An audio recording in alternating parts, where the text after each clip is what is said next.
Hola, bienvenidos a estos mitos y leyendas y fantasmas y cosas raras que pasan o que han pasado en nuestro Jaén, en nuestra provincia. Y como ya dije al principio de la presentación de esta parcelita pequeña dentro de Jaén Plus Radio, pues vamos a hablar de estas cosas raras que pasan y extenderlo también incluso al resto de España, que tantos viajeros de Jaén parten para pasar vacaciones, etcétera. Pero bueno, hoy vamos a hablar de una casa que en su día pues dio mucho que hablar.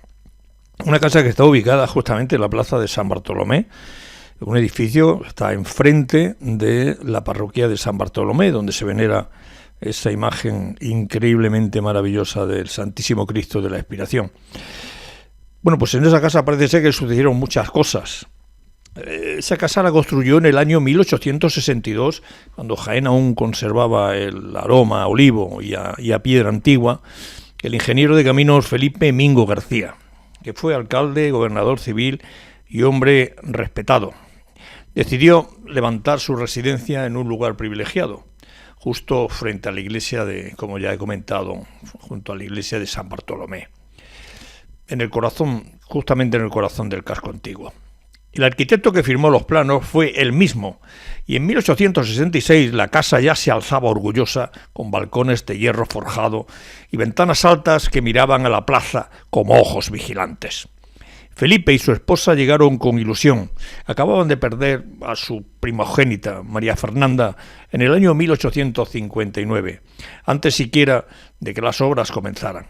Pero confiaba en que el nuevo hogar traería vida y consuelo. Y muy pronto nació un niño al que llamaron Francisco de Asís. Sin embargo, el destino tenía otros planes.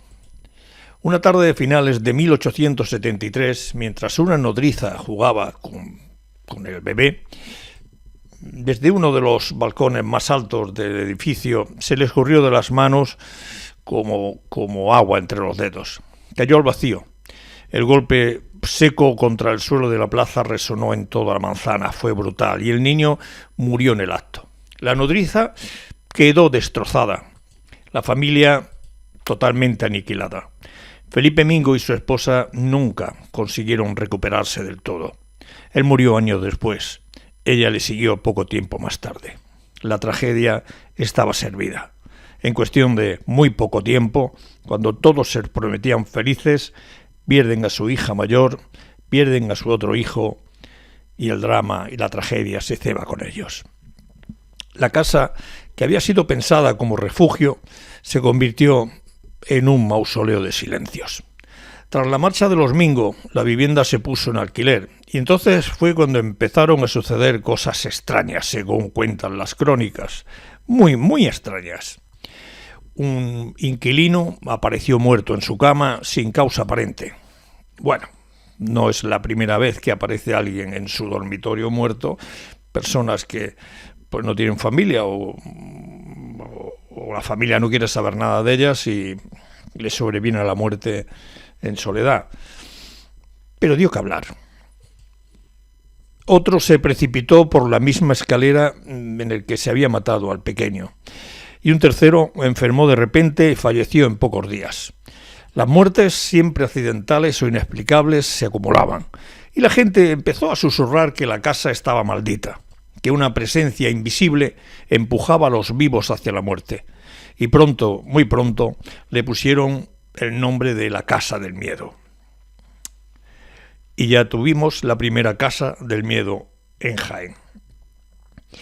Hay que ver las cosas de los antiguos, nuestros ancestros, que cuando no encontraban una explicación clara, sobre todo a tragedias o dramas o la pérdida de vida de unas personas, siempre se le atribuía al más allá, el más allá. Pero bueno, quizá la leyenda más famosa no vino de esos fallecimientos, de esas muertes poco naturales, sino de las noches. Se decía que cuando la luna estaba alta, un espectro blanco salía de la puerta principal. Caminaba muy despacio por la plaza, arrastrando cadenas que producían un ruido metálico que a la gente cuando lo escuchaba se quedaban helados. Algunos juraban que era el alma en pena del pequeño Francisco de Asís buscando a su nodriza, y otros aseguraban que era una mujer vestida de blanco. Perdón. Quizás la propia madre desesperada buscando a su pequeño. Los más valientes que se acercaban de noche decían sentir un frío antinatural, como si el aliento de alguien le rozara la nuca. Durante la década de 1920, un grupo de muchachos traviesos decidió poner a prueba esa leyenda. Entraban sigilosamente en la casa abandonada, movían muebles, tiraban objetos al suelo y golpeaban las paredes para simular ruidos totalmente infernales. Imagínense los vecinos que escuchaban estos ruidos. Al día siguiente, todo Jaén hablaba de la actividad de los fantasmas. Los chicos se reían en secreto, hasta que la policía los descubrió y el engaño quedó al descubierto. Aún así, la fama no desapareció. Al contrario, continuó alimentándose. Hubo quien, aprovechándose de esta serie de sucesos, por llamarles así, se añadió un giro pícaro, a la historia. Decían que en los años en que la casa ya estaba alquilada a diferentes familias, una mujer casada aprovechó la mala fama del lugar para recibir a su amante. Lógicamente ambos no tenían miedo a los fantasmas. El hombre, decían, se cubría con una sábana blanca y arrastraba unas cadenas falsas para que los vecinos aterrorizados cerraran persianas y no miraran quién era.